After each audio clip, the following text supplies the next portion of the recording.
Okay. Okay. Greetings wherever you might be. Good morning, afternoon, evening, depending on where you are in the world. It is the first day, easy to remember, first day of Adar I. Coming close, closing in on the Purim. For those that are bummed out that you have another extra month, somehow we'll make it. Somehow we'll survive. Okay. Today, some of this might sound a little bit familiar for the crowd here. Unfortunately, I understood last night that the part 3 of Islam for Dummies is somewhere in cyberspace. We switched cameras, and I think we kind of lost, even though that when I was a kid, the Christians came up with a bumper sticker that said, "I found it," and the Jews' response was, "We never lost it." But I think we might have lost this one. We might have lost this one. This is the one that was last week with the... No. This is about a month ago. 3 weeks ago, is that? Yeah. I checked it out on your channel because somebody asked me for it. After I told somebody that exists, and I spoke to Lewis. Anyways, we're just, for those that heard it, it's going to be a little bit different, and it's going to be include different new points, so you don't have to get hot under the collar. Okay, with that being said, we're going to take it here. Okay, part 3, Islam for Dummies. We have a few days ago, the President of the United States visited a mosque in Baltimore, and I guess this class is going to be dedicated to him. Might say it's going to be dedicated. He had a few doozer statements, and I think he has to, more than other people, he has to be in on this shiur, this class. I think it's a good idea for him to check in with the Islam 101 on from the Holy Apple coming to you. Okay. We'll email it to the White House. Okay, so here we go, a quote from the president. Let's start with this fact. For more than 1,000 years, people have been drawn to Islam's message of peace. And the very word itself, Islam, comes from the word salam, peace. Okay, very interesting. Yes, they've been drawn. The last figure I saw, that according to most historians throughout the ages of Islam up until today, approximately over 200 million people have been killed in the name of Islam. Not bad. 200 million people in the name of Islam.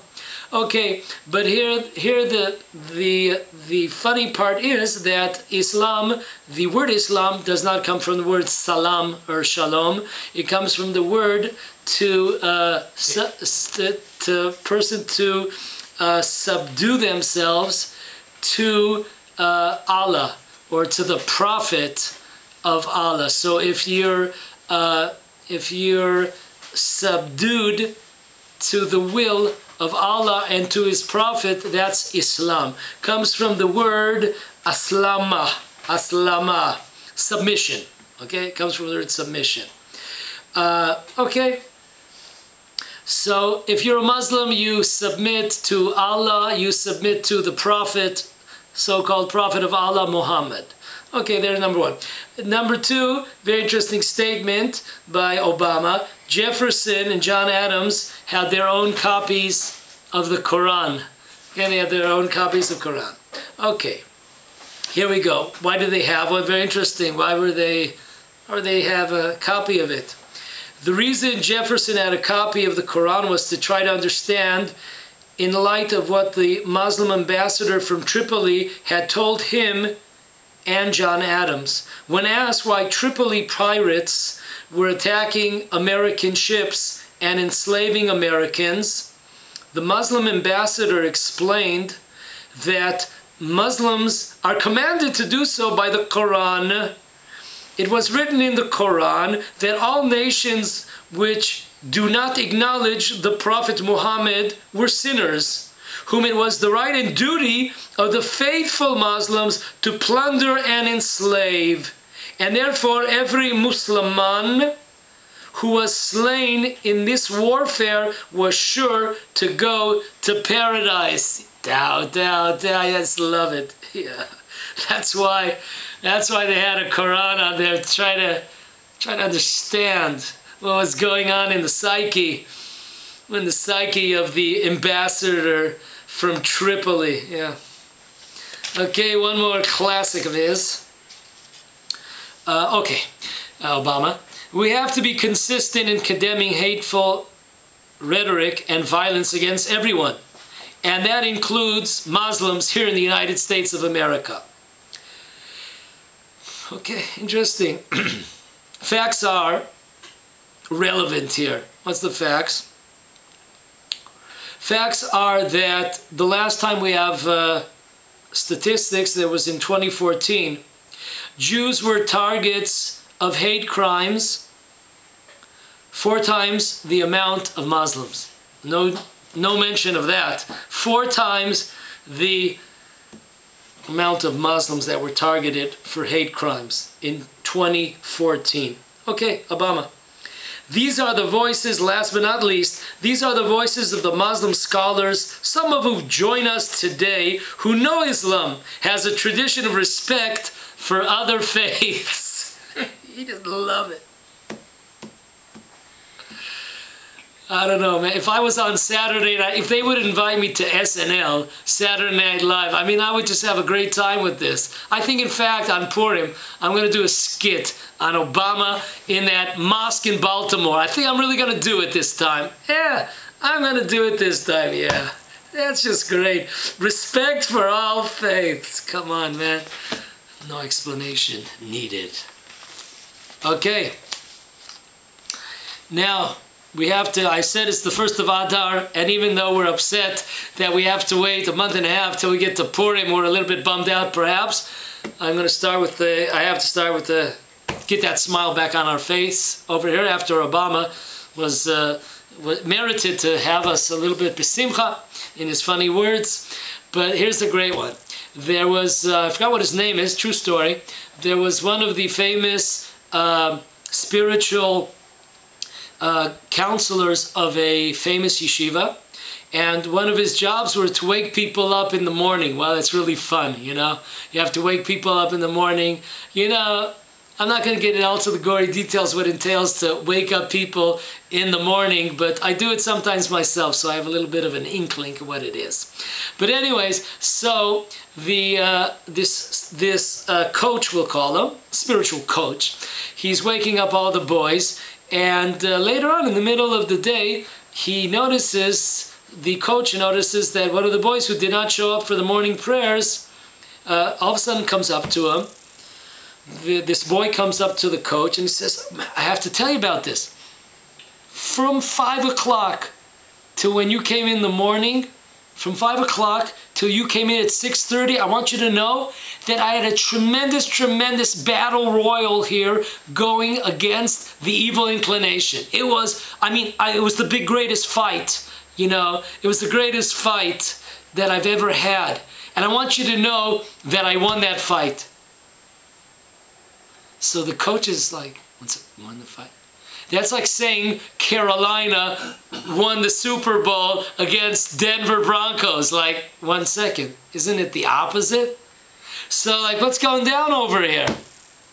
What's going on here? Now, you might want to know why I'm a Denver fan. I'll tell you, it's very simple. Because I'm a Manning fan. As in Bob Reuven Manning. I'm a Manning fan. So that's why I cheer for Denver. Okay, so back to our story. So the coach says, 1 second. If you were victorious in that battle against the evil inclination, we didn't see you in the morning prayers. He said, Rabbi, I was so tired after that battle, I had no strength left to come to the morning prayers. Gotta love it. Gotta love it. Okay, take off here. Blast off. Islam for dummies, here we come. Islam for Obama, might be the same thing. Number 3. Okay, we're going to do it today a little bit different, as I said, and we're going to speed it up a little bit to get into the new part, even though it's going to be called 3. Okay, here we go. Question number 1. Okay, we're back to the classrooms. You might feel like, oh my God, like here we're back in school again. I have an allergy. I'm allergic to schools. Give me that vaccine, you know, that against the school. Okay, first question we have. Why does Sarah and Abraham come to the conclusion after God promises them? In Genesis 15:1, God promises Abraham and Sarah that through them, Abraham and Sarah, through them, they will have an offspring, they will have a child, and the child will be the continuation of the people of Israel. Why then do they go right after that, and they both agree to bring in a foreign woman inside their home? Who was this woman? She was an Egyptian. She was the daughter of Pharaoh. Her name was Hagar. Why in the world do they do such a, it seems like such a crazy thing? Not only that, to make it even sound more wild, Sarah uses an expression, if we do this exercise of bringing in Hagar and having Abraham marry her, if we do this exercise, it will build me and us up. What exactly? How is this going to build up Sarah and Abraham? Okay, that's the question. First answer, number 1. There's a concept in Torah, comes up many, many times. Comes up and also in the spiritual, in the Kabbalah of Torah, that before we have a fruit, there is always the skin. Before, which means if you want to eat an almond right now on the way here, beautiful time of the year to be in the Holy Land. It's always a beautiful time to be in the Holy Land, but especially now, you see all the almond trees blossoming, white flowers, pink flowers, beautiful. Okay, so how does it work? You know, you don't, believe it or not, there's a shell there. I know that you're not used to this. You go to the store or something, you just buy them like boom, you pop them in. Doesn't work like that. There was really a shell there before that. So there's a shell or other things when you're eating an orange. It's usually a good idea to peel it before, you know, what do they used to say about sunkiss? You never know what's inside. So it might be a good idea to peel an orange before biting into it, etc. So that concept is that there's some kind of, before we can get to the fruit, which is purity, there's this impurity. It's a klipa, and we must rid ourselves of it, right? You don't want to eat it. You're going to break your teeth. Not a good idea. So what happens? What happens? A person washes the floor. You come to, you wash your floor. The first rag that you use is going to become totally black. Okay, that's the first rag. Yeah, and it becomes totally dirty, and you know what I'm saying, you throw it into the washing machine, and then you bring the second rag. This is much better situation now. It's getting cleaner, but still. And then the last stage of washing the floor. I know that there's only men here, and most men don't know how to wash the floor, but I'm just telling you, I've heard rumors from women, that's how you wash the floor.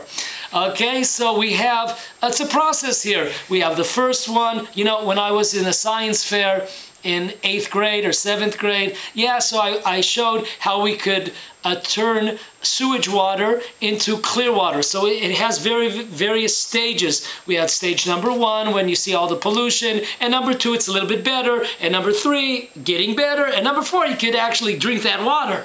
So it's gewalt. So the Torah teaches us, Avram and Sarah, they're the first one to teach us this principle. That they understood, right, we will have a child, and it will come from us, and he will continue the Jewish people, the people of Israel. However, before that child comes, we have a lot of, Sarah and myself, we have a lot of impurities that have to be cleaned, cleansed, and washed. And how are we going to do that? Through Hagar. through Hagar. That's why Sarah uses the expression, this will build us up. When Isaac is going to come to the world, he's coming into the world after Hagar, after Ishmael. So all the pollution, all the dirt, spiritual impurities go onto them. And we are left here with a much holier and pure situation called Isaac. So that's number one, why it was done. So once again, everything we discuss here on Islam for Dummies is to understand who we're dealing with here. So this is a concept of who we're dealing with here. Okay? Because everything in the Torah, Maseh Avot, Siman Lebanim, what was, is, and will be. Gotta believe. Whatever was in the Torah, it's an example of what is going to come down the pipe, down history. It's like a recycling of what's going on. So that's who we're dealing with here.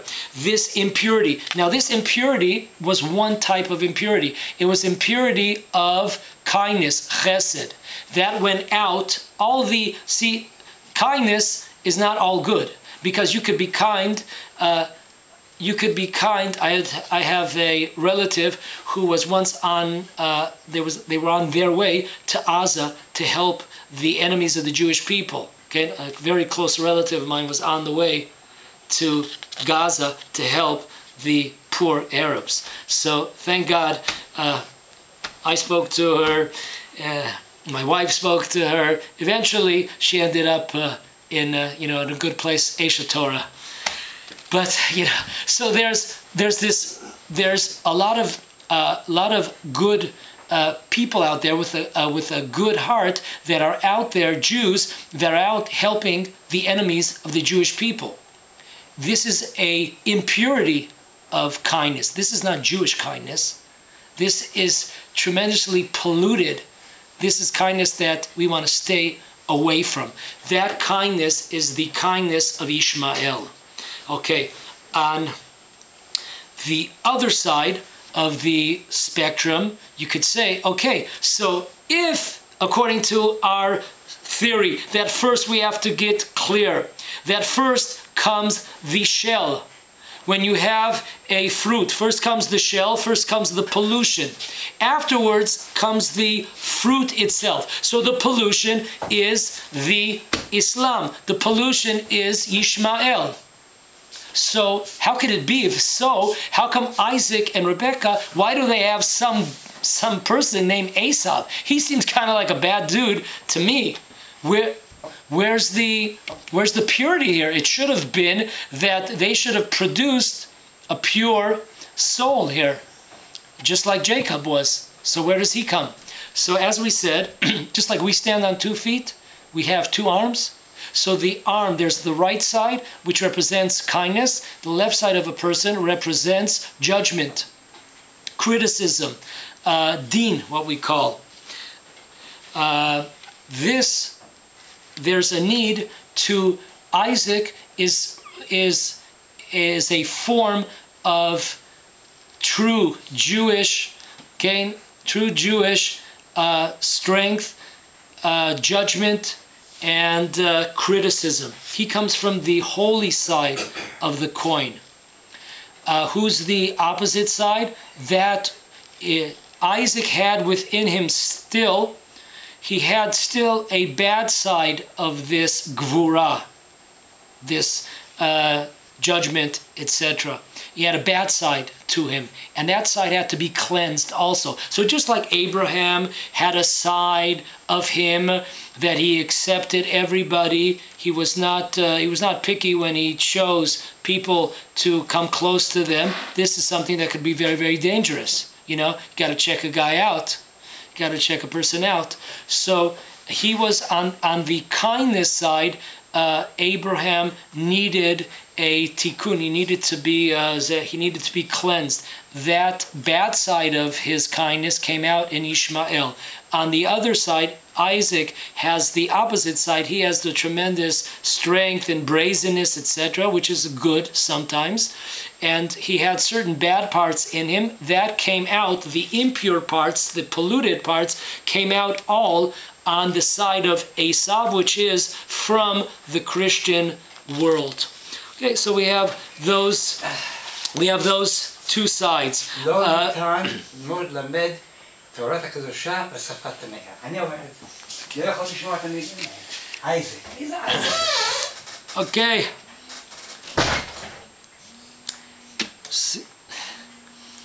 So see, Baruch Hashem, sometimes Avraham has also not only kindness, but he also has gvura, which is a good thing to mix up. Which is also a good thing. A person has two hands, also you need it. You also need that part. Okay. Second concept is, why do we see Esav coming before Jacob? Why do we see Ishmael coming before Isaac? Because there's a very big difference between the Jewish calendar and the non-Jewish calendar. The non-Jews, they begin their day in the AM. When 12 AM strikes, where's Dick Clark when you need him? At Times Square. When 12 AM hits, so therefore a new day begins. The date on the calendar changes. With a Jew, our date changes right when the sun sets. Why is that? There's tremendous spiritual value. There's a spiritual lesson behind the reason why. According to the Torah, the Jewish people's beginning is a beginning of darkness, of trouble, of problems, of calamities, tragedies. But as we get closer, as we move down the path of history, and we come closer to the dawn, when we come closer to the dawn, we come closer to the light, to the redemption. So that's where we're heading. On the other hand, success, Las Vegas, Denver Broncos, that's the day. That represents this world. So in this world, things are going well for them for a time. But as the day goes by, and we come closer to the redemption of the Jewish people, then it becomes very dark for them. Their future is bleak. Our future is very light. So we see too here that number one, we have number one in the Torah is Ishmael, darkness. Number two, we have Isaac, light. Number three, we have darkness, which is Esav. He's the first born. And then we have Jacob. He is the light. Vahi Erev, Vahi Voker. That's the way that the Jewish people look at troubles first, and then it's smooth sailing later. Gentiles, exactly opposite. Okay, question number 2. We see similarities that Ishmael represents a certain spiritual impurity of chesed, kindness, and Esav represents a harshness, brazenness, a judgment, criticism, impurity on the side of that coin. Okay, but so they are similar in impurities, just a different leg, different outlook. How come then there's no similarity in them being both expelled? The only one that was expelled was Ishmael. Esav was allowed to continue in his house. Why was he not expelled like Esav? Why wasn't he not expelled like Ishmael? So that's our question. Answer number 1. This is brought down by tremendous giants. The Zohar Kadosh brings it, the Arizal, Balatanya, Rav Zalman Liadi brings it down, and the Chida brings it down, and Rav Chaim Kanievsky of modern day brings it down. All these, that's the Rebbe of Tzanz in Netanya brings it down. What's the answer? Very simple. Why do we keep Esav around? Why did they keep the representative of the Christian world around? Because from them, throughout the ages, the overwhelming majority of converts will be from them. If we just look in the Torah, we'll see a whole bunch of them. We see Ovadia, he was a prophet he came from Edom, from the children of Esav.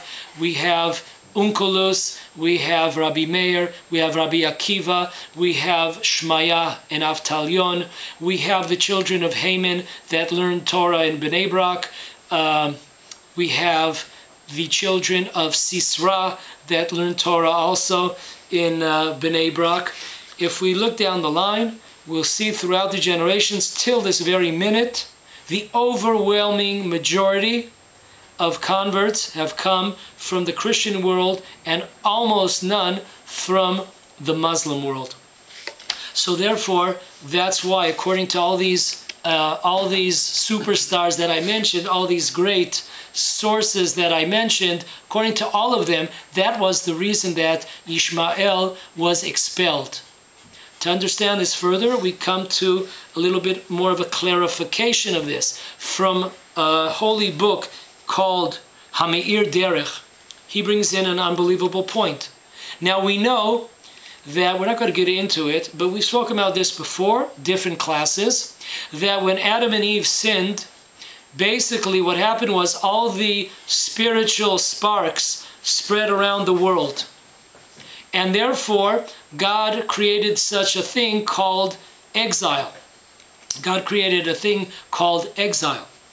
And one of the reasons why there's supposed to be an exile is to, once again, to go out to the four corners of the world and to regather these sparks. These sparks are part of Adam and Eve, as we said, as the Gra taught us and other holy rabbis taught us, that when you see a convert, it's not a new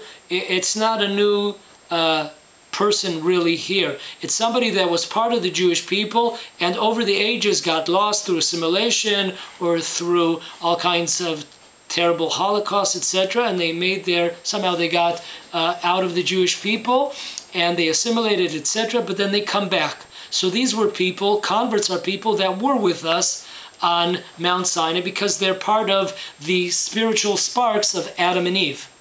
So one of the major reasons why Hashem wanted the Jewish people to go out, once the punishment was in, once we made of course, if we didn't make if Adam and Eve did not sin, there was not a need for all this.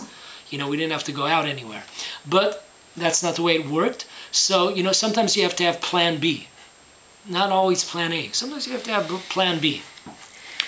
And so plan B here is that the Jewish people will be exiled to the four corners of the earth, and they will draw these spiritual sparks that will come and join us and come back to being part of the Jewish people.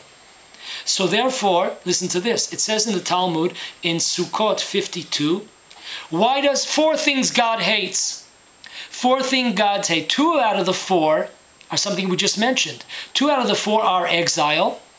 And the second one is Ishmael. Why is that? Now we understand very clearly. The book, Hameir Derech, says, why does God hate Ishmael? It's connected to exile.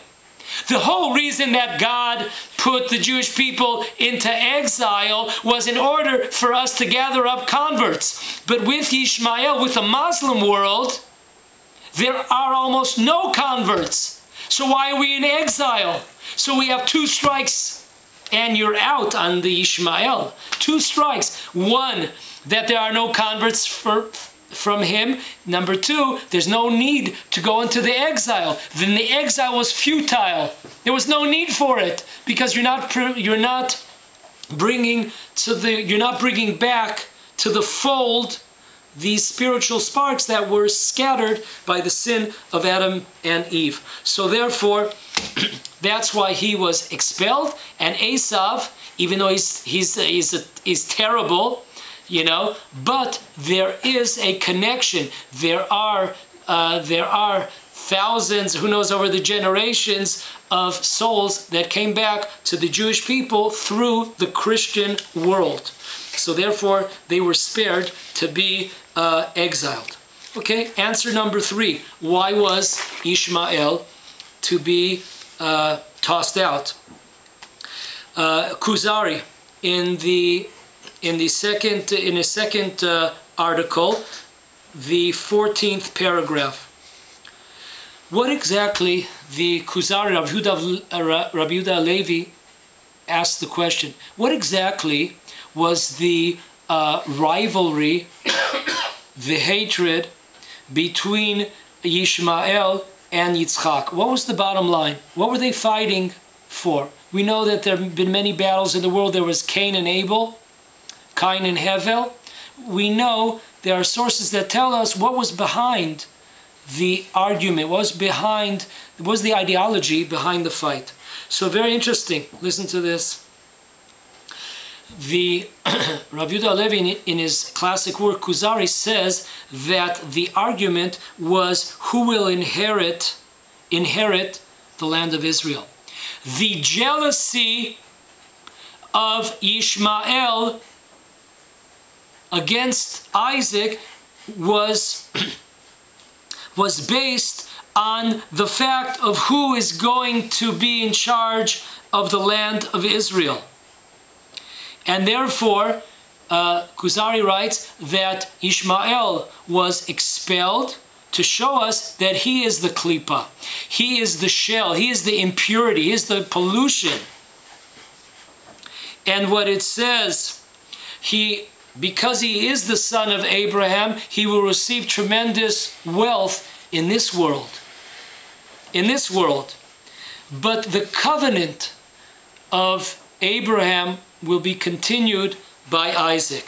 So once again, because of the fact that Ishmael, Islam more so represents a desire, a jealousy against the Jewish people, because we are in the land of Israel.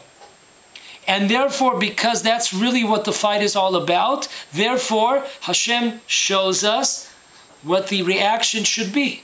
An expulsion of Ishmael. As we said, everything we go over in this class, it's telling us what it's projecting, what should be in the future, to understand who we're dealing with, to understand the enemy, to understand its roots. That's why Jefferson and Adams, that's why they bought a Quran, to understand where it's coming from. So here we understand that because of the fact that they, more than others, much more so than Esav, they will be the ones with the flag of, this is Palestine, this is our land. They will try to toss us out. They will try to kill us, to murder us, to knife us to death, to Molotov us, to rock us, in order to get us out of here and to terrorize us, to put us in fear, so we will run away from the land of Israel. That's the idea. Therefore, Shem shows us the path to take, which is expulsion. Number 2, why was Ishmael tossed out? In a classic work called Midrash Biur, it writes the following.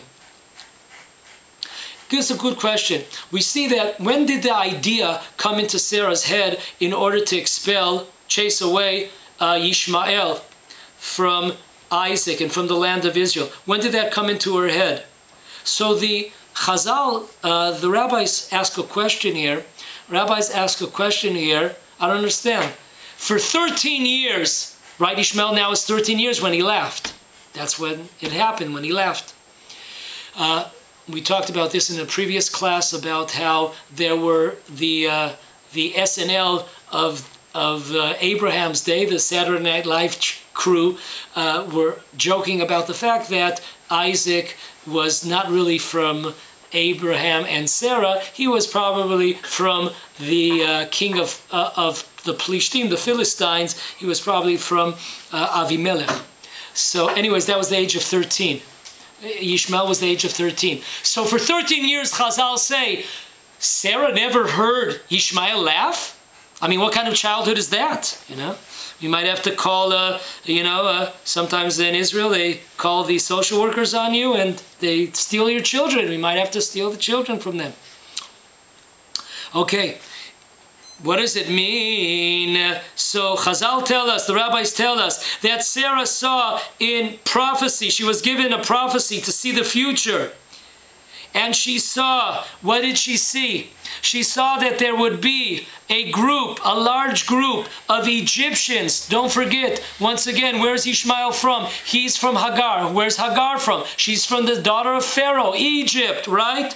So what does Sarah see? She sees an unbelievable nightmare. What's the nightmare? Who's going to come out? Who's going to come out of Ishmael? Who's going to come out of the Egyptians? The heir of Rav. Psh, dum, da, dum, dum, boom. Wow. Dum, da, dum, dum, dum. That's really heavy. So she sees in the future there will be Egyptians that will, so to speak, okay, they're not serious, but so to speak, when they saw that things were going well for the Jews, they, hitched a ride, got on the bandwagon, as they said, with the Jews, and they were the ones, if you look at what happens in the desert, there's usually the Erev Rav fingerprints behind what's going on. The most famous one was, of course, the sin of the golden calf. Who were the insiders of that? It was only the heir of Rav. Usually the sins committed were incited by the heir of Rav.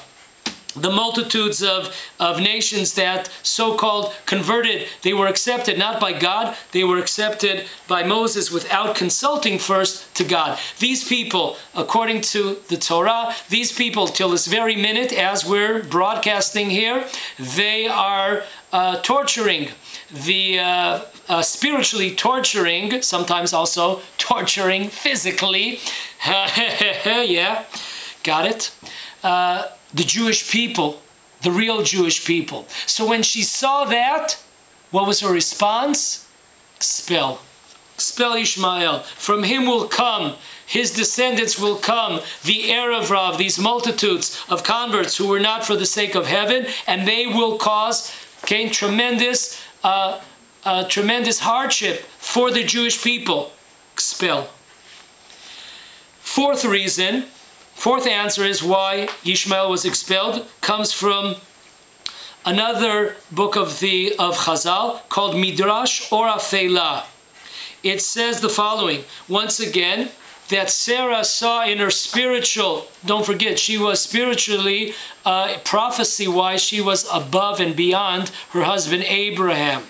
That's why God tells Abraham to listen to what Sarah says, because spiritually, on a prophetic level, she was higher than her husband. So she sees in the future that the descendants of Hagar and Ishmael will rule over the descendants of Yitzchak, i.e. the Jewish people, and they will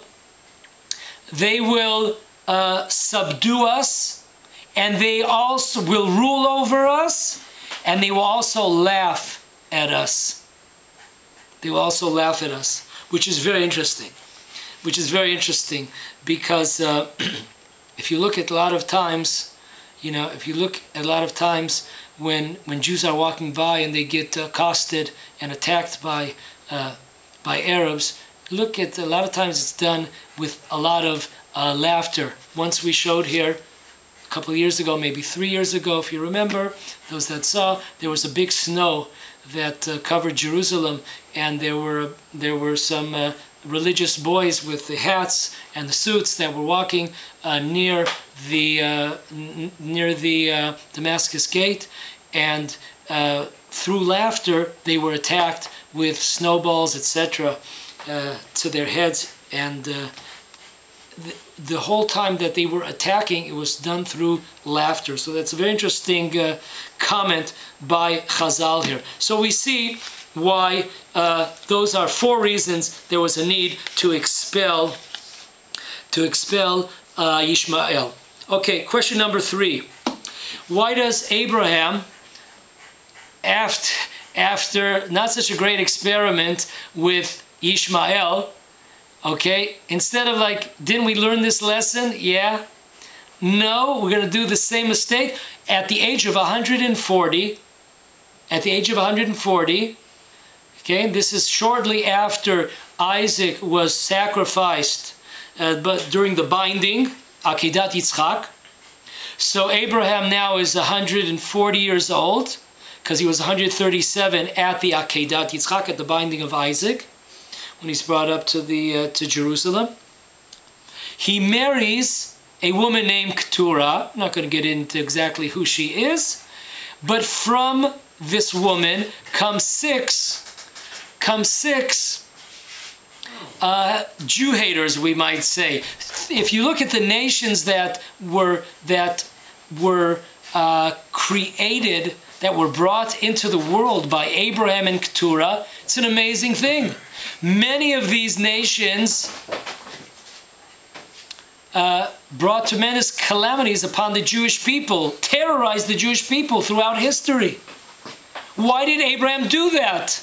There's enough problems we have with Ishmael, with Islam. Why do we bring more? Why did he do this marriage? Okay, that's the question. Answer number one. The Shach on the Torah says the following. When on the verse that Abraham takes Keturah again, he says the following. He says that Abraham knew that his children, descendants, the Jewish people, would have to travel through the 70 nations, 70 exiles, okay, and through, so to speak, the 70 nations of the world throughout the exile. And therefore, what was his theory? His theory was that if they're going to have to go through the exile and this torment, hey, I got a great idea. I'm 140 years old, okay? I'm not like I used to be when I was only 100, when I was a young, whippersnapper. At the age of 100, I was, Mr. Cool. I'm 140 years old. I'm not like I was at 100, 110, 120. I'm kind of slowing down. I'm kind of weak. So Abraham says an unbelievable Torah. Look at what was in his thought process. He says, you know what? I'm weak now. I'm 140 years old. I'm weak now. And I want to bring in more nations, because I understand that the 70 nations, I want to bring in more children. And each of my children will be a representative of a different nation. And because of the fact that I'm in a weak situation, my physical situation is weak, my children, these nations to come to be, will also be a very weak exile and will not torture the Jewish people. That was his thought process. So he says two things. Number one, I'm weak, so I'm going to bring into the world souls that are of a weak nature. And therefore, when the Jewish people have to go through these exiles, everything's going to be okay. It will be all right.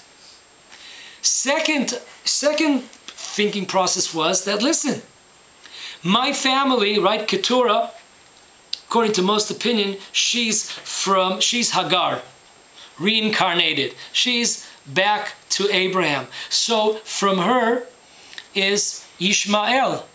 So Abraham says, you know what? Ishmael's my child. I'm sure that he will repent, and I'm sure that he will be, throughout the exiles, he will be kind to the Jewish people. It's an amazing thing.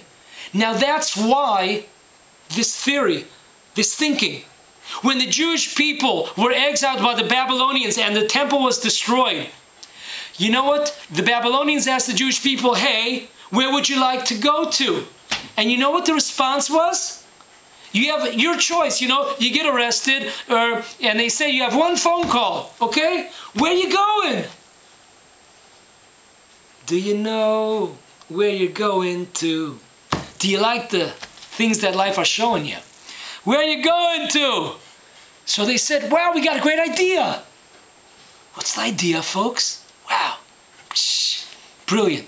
They said, bring us to our relatives. Bring us to the Ishmaelim.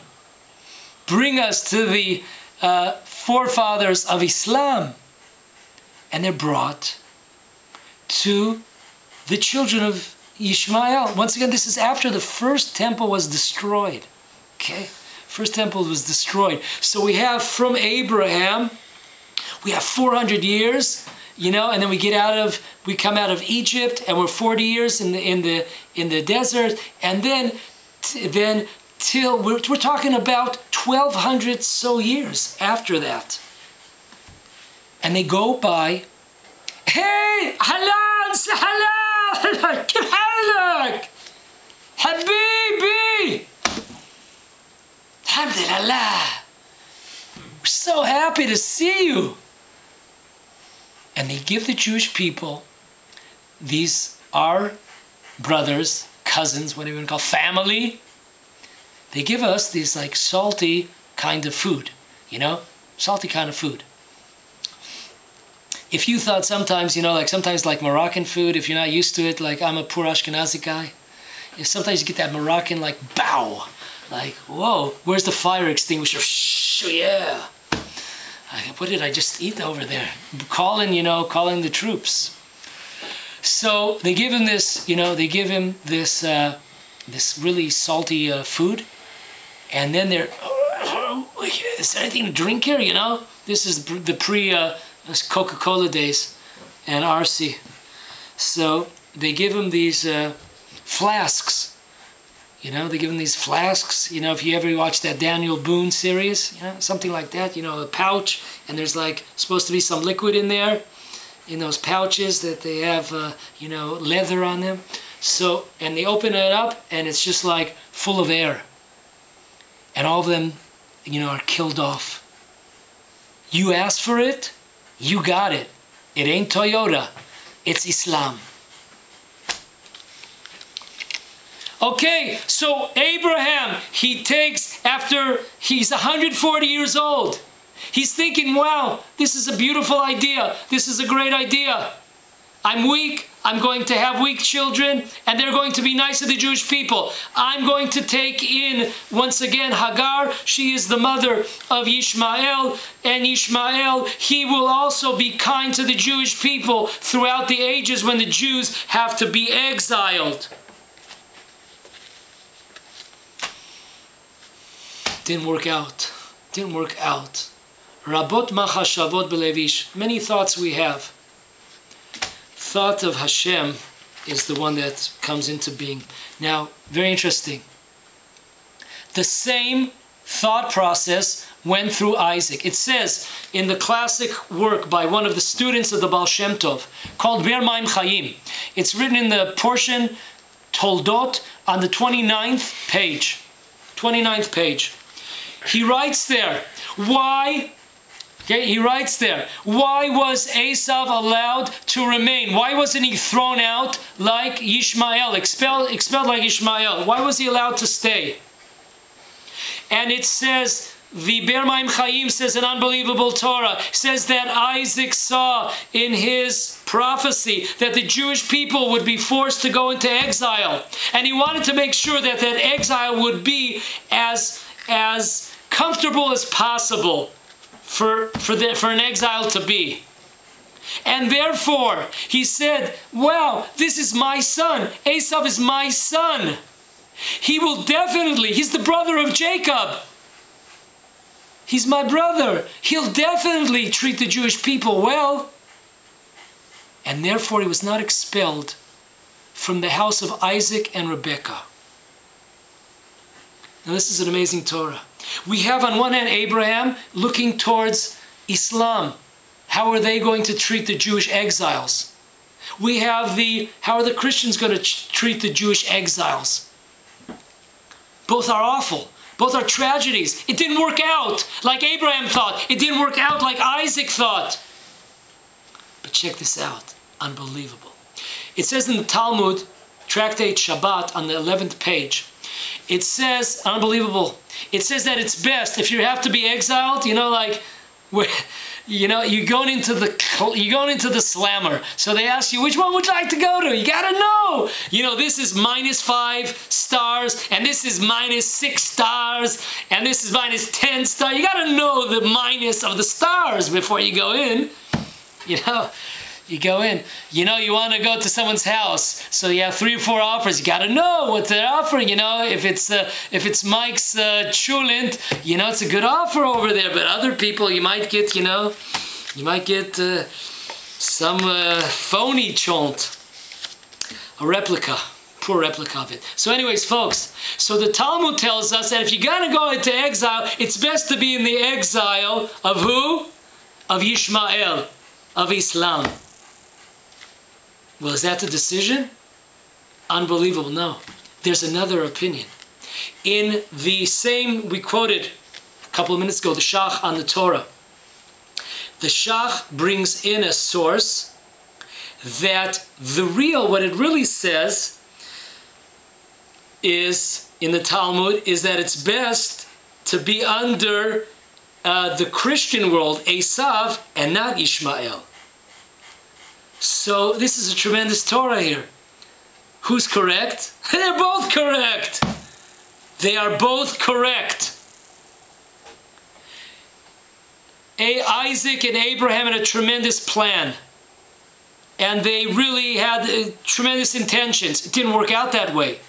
So what's the answer to the Torah? Where's it better to be? It's not better to be any of those places. Not in the Christian exile and not in the Islam exile. There's both opinions exist in the Torah. Both are correct. Okay.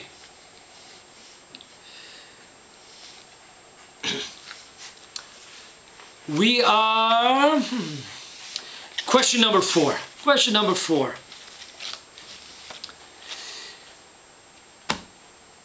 It's a very interesting case here.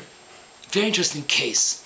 I don't know if any of you have children of marriageable age, but I'm going to tell you about one of the first recorded meetings between, you might say, the first shidduch, first match made that we have on record.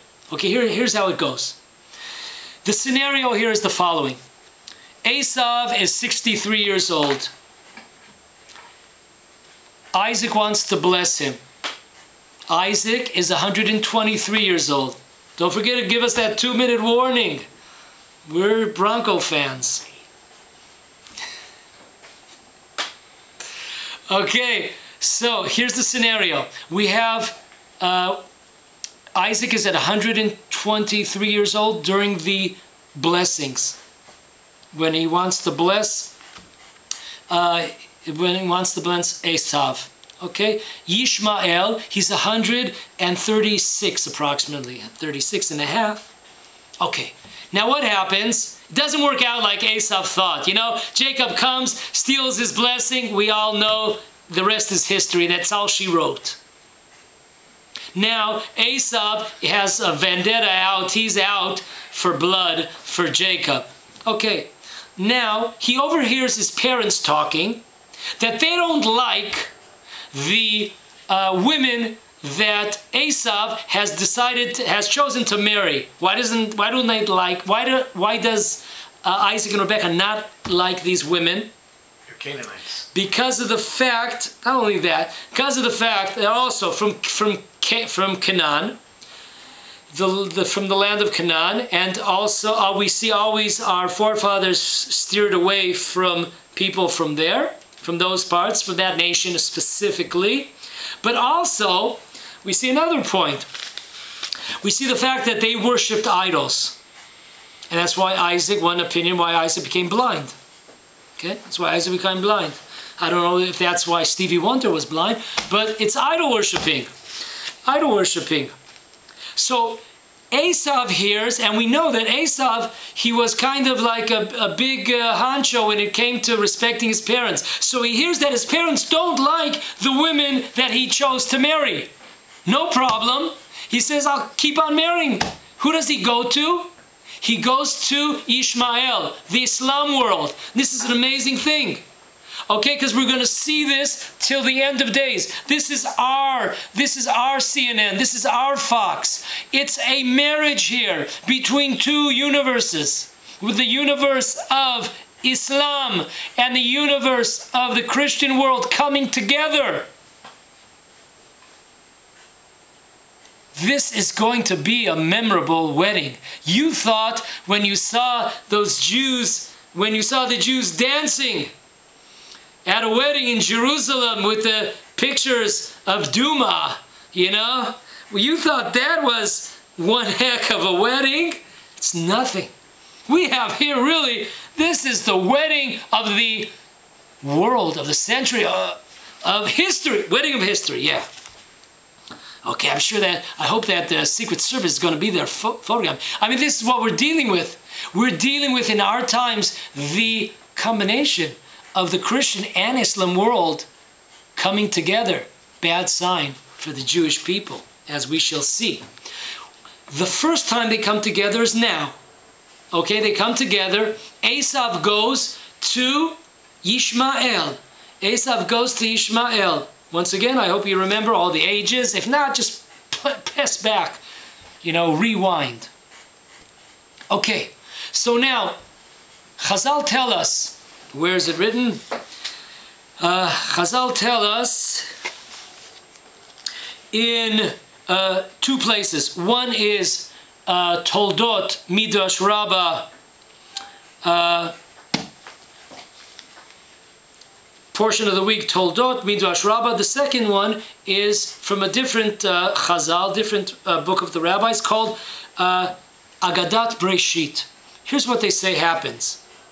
Esav comes to Ishmael and he says, listen, I have a great idea. Okay? I have a great idea. I think that we should I think that I want to marry one of your daughters. I want us to become family. We are family, right? I want us to become family. So Ishmael asks him, why is that? Why do you want to become family? Listen to this plan. Listen what happens when they get together, these forces, for the first time ever, on one stage. This is a sign for future. What happens when they get together? Okay, Esav says, listen, I got a great plan. Okay, huddle up. Here's the plan. What's the plan? Okay, we're going to get married, and here's the plan. Now, I cannot kill my father, because how would it look, you know? How would it look on the evening news if I went around and killed my father? You know, people know me as number one. I'm the number one guy honoring his parents. You know, I'm the man. You know, that's what I do best. How would it look on my Facebook page if they saw me killing my own father? So here, Ishmael, you have the right to kill your brother. Yeah, Isaac, my father, yeah, you have the right to kill him. Why? Because he took everything he took everything from you. He took your land. He took your land. He took your money. He took your future. He took your blessing. And they expelled you. You have the right. He's pepping him up. Okay. Now, once you do this, you kill Isaac. Next stage of this plan is, okay, I'm going to kill my brother. I'm going to kill my brother, Jacob. Great. Now, you might think that maybe it's not right, but we see that in history, we see that it's been done before. It's cool. Man, it's cool. We see Cain killed Abel. Cain killed Abel. So it's cool. Now, once I kill my brother Jacob and you killed your brother Isaac, we will share in all the spoils in the land of Israel, in the money and everything that they have together. Man, this is an unbelievable plan. Wow, I'm a genius. I'm a genius. Ishmael says, time out. And I think in about 30 seconds, we're going to also have to call a timeout to the just to finish this idea. But we're going to say it quick. Ishmael says, I don't believe you. You know, you're a politician. One day you say this, one day you say that. Once you say something else. Esav says, listen, if I marry your daughter, will you believe me? Ishmael says, yes, I'm marrying her. To be continued.